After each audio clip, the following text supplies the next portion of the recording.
Hello, this is Alex. Welcome to Socialism Survival Podcast number 12.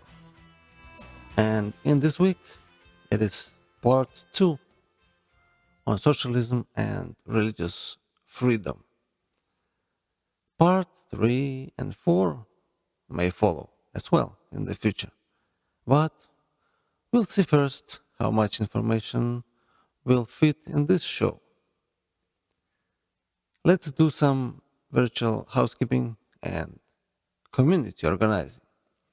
Please go to socialismsurvival.com and subscribe to receive email notifications about my future podcasts. If you'd like to read transcripts of my podcasts, you can read and subscribe to it through the blog area on my site. I also invite you to join growing communities of my friends. But the most important is to spread the word. Get this message out to your family, friends, to anyone you know and keep in touch with.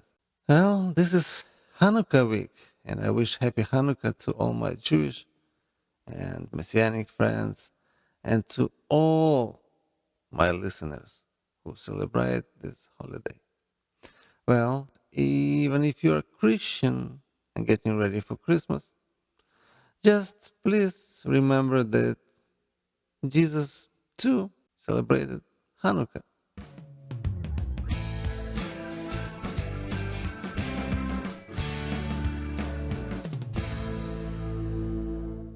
And now, ladies and gentlemen, Socialism and Religious Freedom, part number 2. There are different kinds of openers you may know already.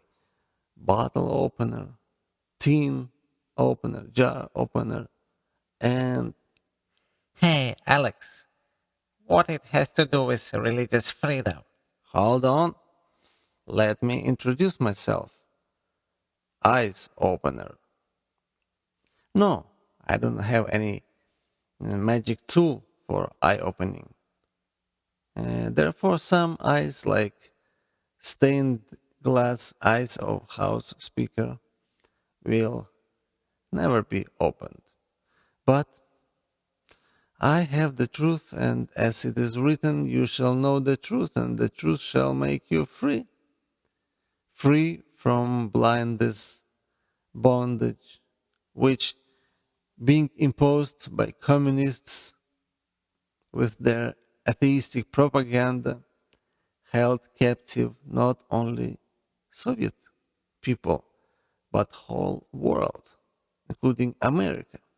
For many decades here in America, their godless agents infiltrated and took important positions in many governmental agencies, political parties, in media, education, Federal Reserve, Wall Street, healthcare, especially in the area of mental health, as it is very important for their psycho-political agenda.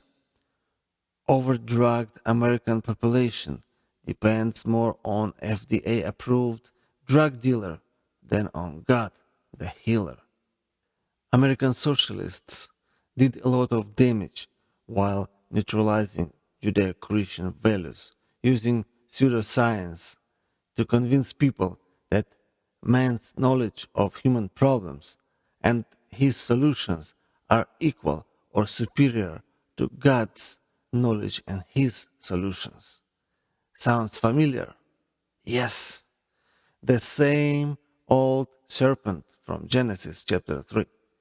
He, the first socialist, knows that there is God, but tries to convince you to believe that either there is no God or to accept his perverted image of God. Let's read in verses 4 and 5. And the serpent said unto the woman, Ye shall not surely die, for God doth know. Let's stop right there. For God doth know. Are you okay for Satan to teach you who God is and what he knows? Or you'd rather learn it from God Himself? If it is so, why then you live fanatically believing in prescription and vaccination? They are happy to keep you hooked while dragging into socialism with its free, in quotes, healthcare and other benefits based on your dependencies. Because by controlling your dependencies, they can keep you obedient.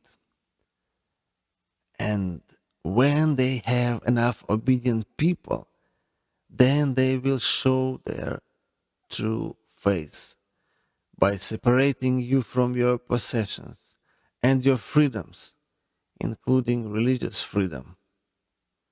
Well, they probably thought after November 2008 elections that they got that level of obedience because the majority of voters obediently followed socialistic media lead and voted for something that led them right into trap. So they already, in many instances, showed their true face. Take, for example, such things like cap and trade and healthcare debates. Can't you see their aim for total control? I do. Socialists know that religious freedom is more difficult target, that they need more control before they can even touch it. But it is false to hope that after taking control over your health and the very air you breathe, that they will leave you and your faith alone. No, it will bring such a disaster that human history had never seen. Look, even now it is obvious that whatever they do supposedly for good turns into disaster. For example, almost $1 trillion stimulus, so-called stimulus, signed into law on February 17, 2009, means this year, was intended to fix economy, to lower unemployment that was 8.2% at that time. Now, 10 months later, we have 10.2%. It means 2% more. And that's after adding $1 trillion to American debt. Wow. Sometimes I think that God allowed Soviet socialistic disaster to happen so that others could learn how to avoid it in the future. I am very confident that at any time when people will try to build a bright and happy future based on atheism with no place for God, it will eventually crash and disaster will be terrible. Listen what Alexander Solzhenitsyn, author of Gulag Archipelago, says. Over a half century ago, while I was still a child, I recall hearing a number of old people offer the following explanation for the great disasters that had befallen Russia. Men have forgotten God. That's why all this has happened. Since then, I have spent well nigh 50 years working on the history of our revolution. In the process, I have read hundreds of books, collected hundreds of personal testimonies, and have already contributed 8 volumes of my own toward the effort of clearing away the rubble left by the upheaval. But if I were asked today to formulate as concisely as possible the main cause of the ruinous revolution that swallowed up some 60 million of our people, I could not put it more accurately than to repeat. Men have forgotten God. That's why all this has happened. To make our history lesson deeper, I'd like to stay with Solzhenitsyn's Gulag Archipelago and introduce you to describe their two church trials, starting on page 342 of the first edition. Listen carefully, as I believe you can learn a lot. How communists, by removing the church as their obstacle, paved their way to complete dictatorship of proletariat tyranny.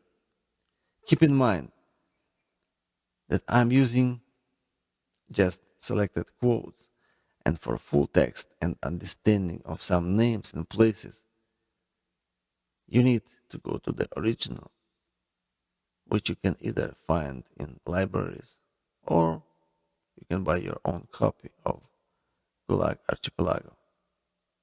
And for this, you also can use Amazon link on my site's front page. Okay, here is the story as written in that great work of Alexander Solzhenitsyn. The separation of church and state was so construed by the state that the churches themselves and everything that hung in them was installed in them and painted in them belonged to the state, and the only church remaining was the church, which in accordance with the scriptures lay within the heart. And in 1918, when political victory seemed to have been attained faster and more easily than had been expected, they had pressed right on to confiscate church property. However, this leap had aroused too fierce a wave of popular indignation.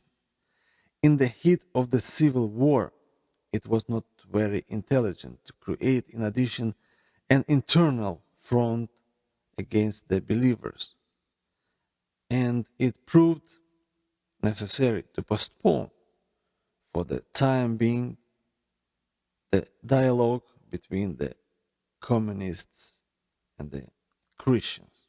At the end of Civil War, and as its natural consequence, an unprecedented famine developed in the Volga area, to the point of cannibalism, to the point at which parents ate their own children. Such a famine, as even Russia had never known. Russia's total epidemic descent into famine and destitution was the result of productivity having been reduced to zero. The working hands were all carrying guns, and the result also of the peasants' utter lack of trust and hope that even the smallest part of the harvest might be left for them. There was a direct, immediate chain of cause and effect. The Volga peasants had to eat their children because we were so impatient about putting up with the Constituent Assembly. But political genius lies in extracting success even from the people's ruin. A brilliant idea was born. After all, 3 billiard balls can be pocketed with one shot. So, now, let the priests feed the Volga region. They are Christians. They are generous. So, first, if they refuse, we will blame the whole famine on them and destroy the church. Second, if they agree, we will clean out the churches. Or three, in either case, we will replenish our stocks of foreign exchange and precious metals. Yes, and the idea was probably inspired by the actions of the church itself, as Patriarch Tikhon himself had testified back in the August 1921 at the beginning of the famine. The church had created diocesan and all Russian committees for aid to the starving and had begun to collect funds. But to have permitted any direct help to go straight from the church into the mouth of those who were starving would have undermined the dictatorship of the proletariat. The committees were banned, and the funds they had collected were confiscated and turned over to the state treasury. The Patriarch had also appealed to the Pope of Rome and to the Archbishop of Canterbury for assistance. But he was rebuked for this. Two, on the grounds that only the Soviet authorities had the right to enter into discussions with foreigners. Yes, indeed. And what was there to be alarmed about? The newspapers wrote that the government itself had all the necessary means to cope with the famine. Meanwhile, in the Volga region, they were eating grass, the soles of shoes. And finally, in December 1921, POMGOL, the State Commission for Famine Relief, proposed that the churches help the starving by donating church valuables. Not all, but those not required for liturgical rites. The Patriarch agreed. POMGOL issued a directive. All gifts must be strictly voluntary.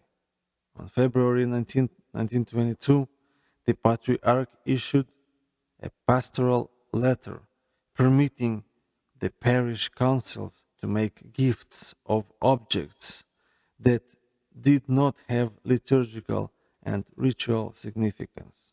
And in this way, matters could again have simply degenerated into a compromise that would have frustrated the will of the proletariat, just as it once had been by the Constituent Assembly. The thought came in a stroke of lightning. The thought came, and a decree followed, a decree of the All-Russian Central Executive Committee on February 26. All valuables were to be requisitioned from the churches for the starving. The Patriarch wrote to Kalinin, who did not reply. Then, on February 28th, the Patriarch issued a new, faithful pastoral letter. From the Church's point of view, such a measure is sacrilege, and we cannot approve their requisition. Right then and there, a surefire campaign of persecution began in the papers directed against the Patriarch and High Church authorities, who were strangling the Volga region with the bony hand of famine. And the more firmly the Patriarch clung to his position, the weaker it became.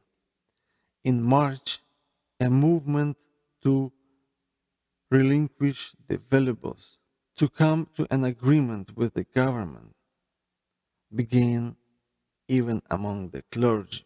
These still undispelled qualms were expressed to Kalinin by Bishop Antonin Granovsky, a member of the Central Committee of Pomgol. The believers fear that the church valuables may be used for other purposes more limited and alien to their hearts. The Petrograd Metropolitan Veniamin was similarly impelled by the mood of trust. This belongs to God, and we will give all of it by ourselves. But forced requisitions were wrong. Let the sacrifice be on our own free will. He too wanted verification by the clergy and the believers to watch over the church valuables up to the very moment when they were transformed into bread for the starving. In Petrograd, things seemed to be working out peacefully. The atmosphere at the session of the Petrograd Pomgol on March 5, 1922 was even joyful, according to the testimony of the eyewitness. Veniamin announced the Orthodox Church is prepared to give everything to help the starving. It saw sacrilege only in forced requisition, but in that case, requisition was unnecessary. Kanachikov, chairman of the Petrograd Pomgol, gave his assurances that this would produce a favorable attitude toward the church on the part of the Soviet government. And not very likely that. In a burst of good feeling, everyone stood up. The Metropolitan said, "The heaviest burden is division and enmity. But this time will come when the Russian people will unite. I myself, at the head of the worshippers, will remove the cover of the precious metals and precious stones from the icon of the Holy Virgin of Kazan. I will shed sweet tears on it and give it away." He gave his blessing. The newspaper Petrogradskaya Pravda, in its issues, confirmed the peaceful, successful outcome of the talks and spoke favorably of the Metropolitan. In Smolny, they agreed that the church vessels and icons covering would be melted down into ingots in the presence of the believers. Again, things were getting fooled up with some kind of compromise. The noxious fumes of Christianity were poisoning the revolutionary will. That kind of unity and that way of handling over the valuables were not what the starving people of the Volga needed. The spineless membership of the Petrograd Pomgol was changed. The newspapers began to howl about the evil pastors, and the princes of the church and the representatives of the church were told, "We don't need your donations, and there won't be any negotiations with you. Everything belongs to the government, and the government will take whatever it considers necessary." And so forcible requisitions, accompanied by strife, began in Petrograd, as they did everywhere else. And this provided the legal basis for initiating trials of the clergy. First trial, Moscow Church trial between April 26 and May 7, 1922, took place in the Polytechnic Museum. The court was the Moscow Revolutionary Tribunal under presiding Judge Beck. The prosecutors were Lunin and Longvinov. There were 17 defendants, including archpriests and laymen, accused of disseminating the Patriarch's proclamation. This charge was more important than the question of surrendering or not surrendering church valuables. Archpriest Zaozersky had surrendered all the valuables in his own church, but he defended in principle the Patriarch's appeal regarding forced requisition as sacrilege, and he became the central personage in the trial and would shortly be shot.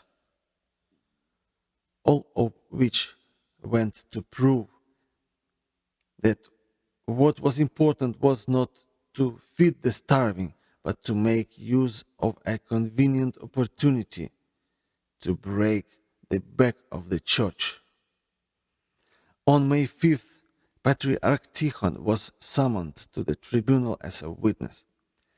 Even though the public was represented only by a carefully selected audience, nonetheless, the stamp of old Russia was still so deep, and the Soviet stamp was still so superficial, that on the Patriarch's entrance, more than half of those present rose to receive his blessing. Tikhon took on himself the entire blame for writing and disseminating his appeal. The presiding judge of the tribunal tried to elicit a different line of testimony from him. But it is not possible. Did you really write it in your own hand? All the lines? You probably just signed it. And who actually wrote it? And who were your advisors? And then, why did you mention in the appeal the persecution to which the newspapers are subjecting you? After all, they are persecuting you, and why should we hear about that? What did you want to express? The Patriarch. That is something you will have to ask the people who started the persecution. What objectives were they pursuing? The presiding judge. But that, after all, has nothing to do with religion. The Patriarch.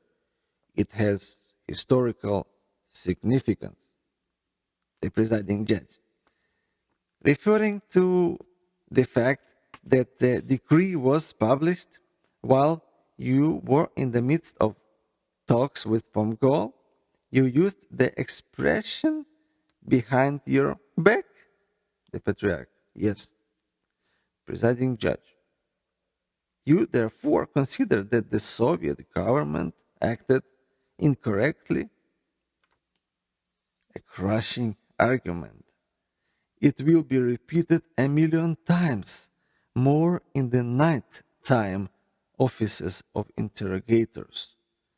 And we will never answer as simply and straightforwardly as the Patriarch. Yes. The presiding judge. Do you consider the state's laws obligatory or not? The Patriarch. Yes, I recognize them to the extent that they do not contradict the rules of piety. Oh, if only everyone had answered just that way, our whole history would have been different. A debate about church law followed. The patriarch explained that if the church itself surrendered its valuables, it was not sacrilege.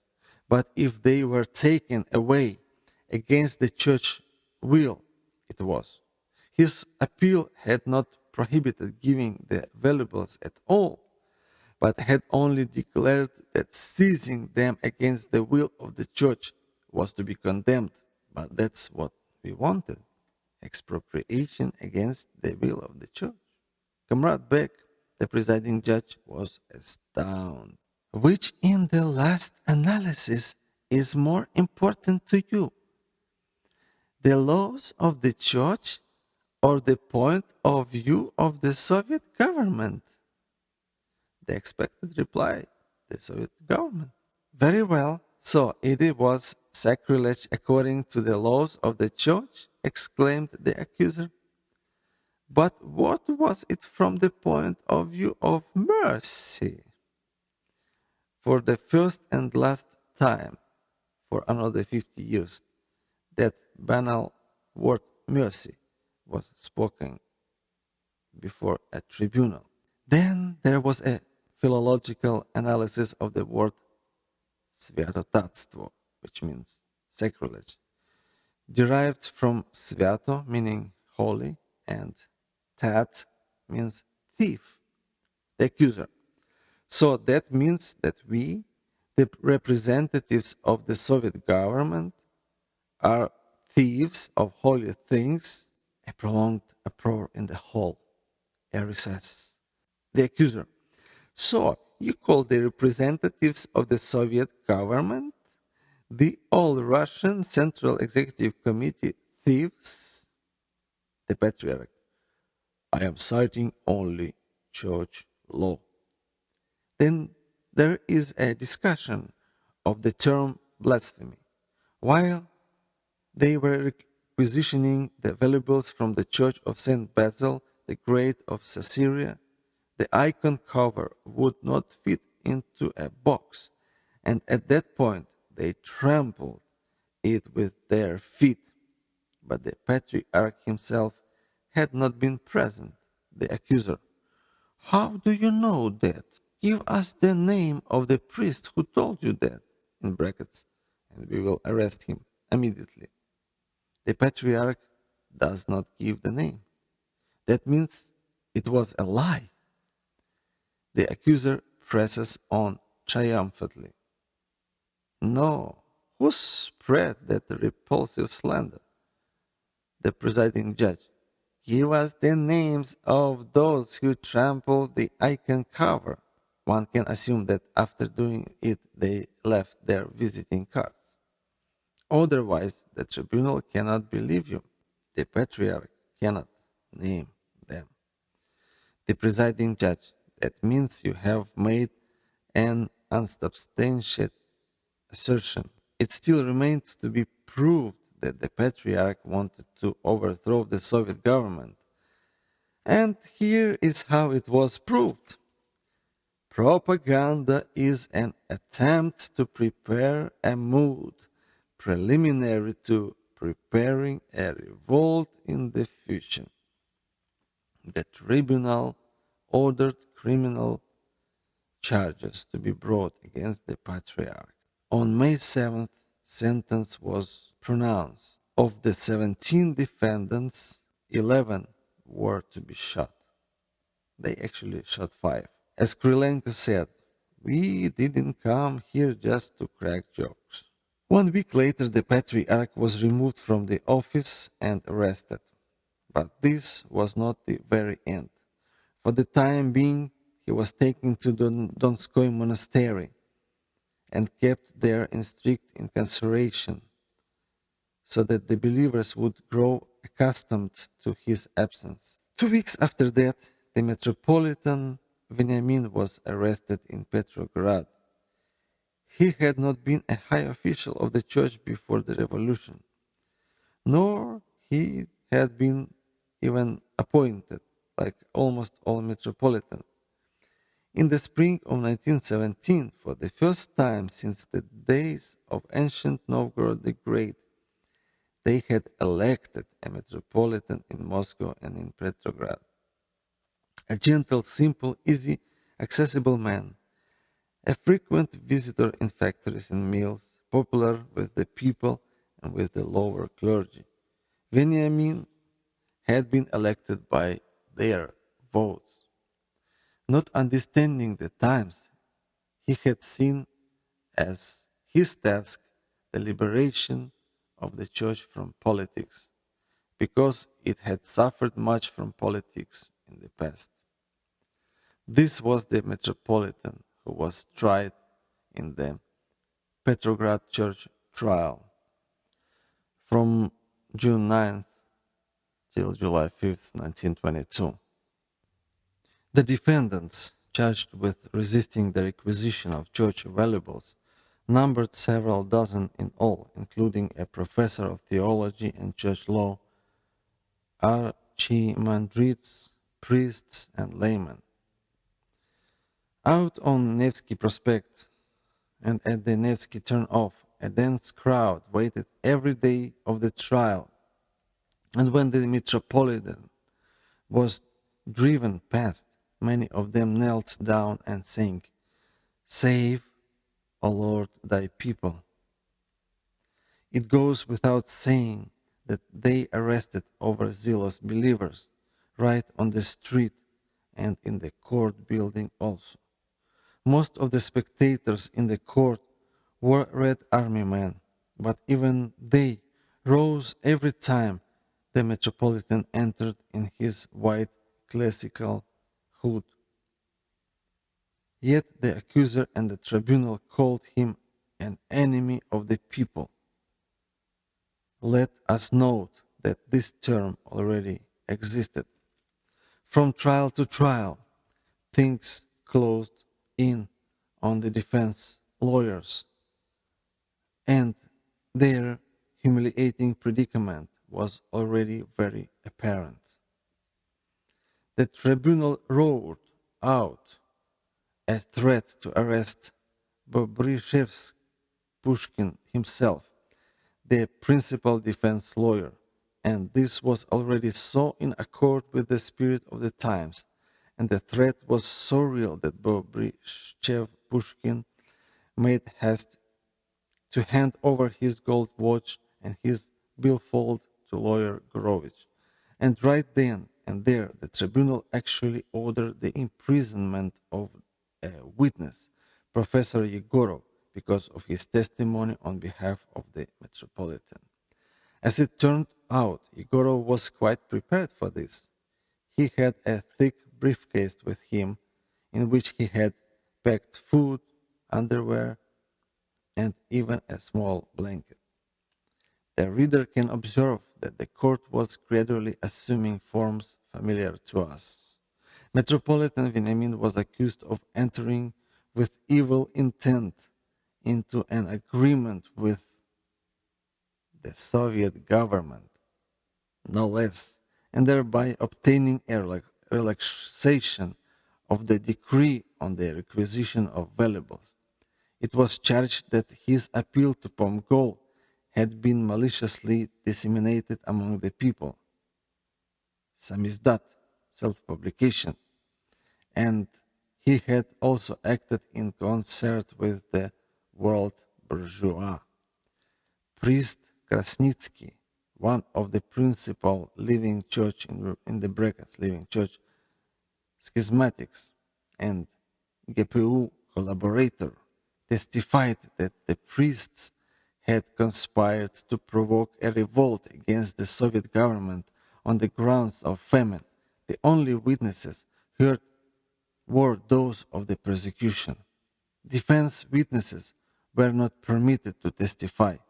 Oh, how familiar it is all. More and more. Accuser Smirnov demanded 16 heads. Accuser Krasikov cried out, "The whole Orthodox Church is a subversive organization. Properly speaking, the entire church ought to be put in a prison. This was a very realistic program. Soon it was almost realized, and it was a good basis for dialogue. Let us make use of a rather rare opportunity to cite several sentences that have been preserved from the speech of Gorovich, who was the Metropolitan Defense Attorney. There are no proofs of guilt. There are no facts. There is not even an indictment. What will history say? Oh, he certainly had discovered how to frighten them. History will forget and say nothing. The requisition of church valuables in Petrograd took place in a complete calm, but here the Petrograd clergy is on the defendant's bench, and somebody's hands keep pushing them towards death. The basic principle which you stress is the good of the Soviet government. But do not forget that the church will be nourished by the blood of martyrs. Not in the Soviet Union, though. Remark of Solzhenitsyn. There is nothing more to be said, but it is hard to stop talking while the debate lasts. The defendants are alive. When the debate comes to an end, life will end too. The end of attorney's speech. The tribunal condemned 10 of them to death. They waited more than a month for their execution.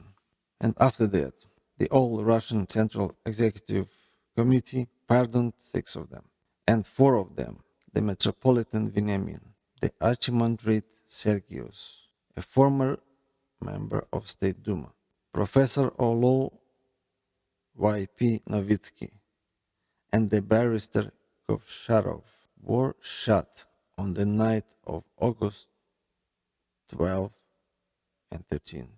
We insistently urge our readers not to forget the principle of provincial multiplicity. Where 2 church trials were held in Moscow and Petrograd, there were 22 in the provinces. Okay, I stop here because, of course, the quotes are taking for too long, but it's not very long comparing to the size of 3 volumes of Kulak Archipelago. Listen, some people even now argue with me, saying, "No, Alex, this will never happen here," meaning such evil, false trials of the innocent of the church clergy. Well, who could imagine or believe it would get to that point of persecutions in Russia? And on smaller scale, it actually already here. Only difference is that at that time they even didn't have a criminal code, but here the dictatorship is embedded into court system. Remember the case of Tereshava? Remember how the court ruled for this innocent lady to die, completely ignoring her Christian parents' requests to take care of her, as well as prayers of many thousands of believers around the globe. And as I mentioned in previous podcasts, godly parents in this country are already threatened with parental rights disfranchisement. So, it's not the question if these things will happen here, but rather if American people will just sit at home, snoring by their TVs, drinking beer or Russian vodka, thinking they are protected by Constitution, while socialists usurp all power, and full scale of hard tyranny will be unleashed. Yes, there are alert people in this country, I know, but still not enough.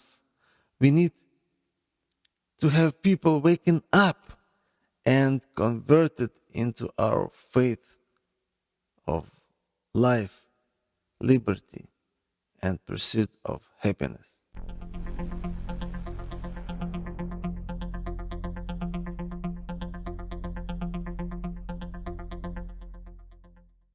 Here is my Russian story of the week. One Soviet godless young man saw a Russian Orthodox priest walking on the other side of the street.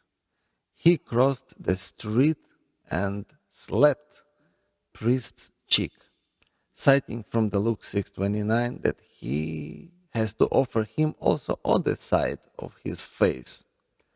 The priest turned his face, allowing triumphant guy to slap him again. Then priest quickly replied, "It is also written in Matthew 7:2, with what measure you meet, you shall be measured to you again." And the measure quickly landed on the young man's face. Let me remind you that the story of Hanukkah tells of a Jewish struggle for religious freedom and national survival, and therefore is significant for our times. Let's pray that, like in Jewish Hanukkah story, we will have the miracle of oil to light the way of many people to the truth. And our new American Maccabees will rise and take America back to God of Abraham, Isaac, and Jacob. With this, I'll close my special edition of Socialism Survival podcast. Thank you for listening. For more information, please go to the socialismsurvival.com website. God bless you, and God bless America, our home, sweet home.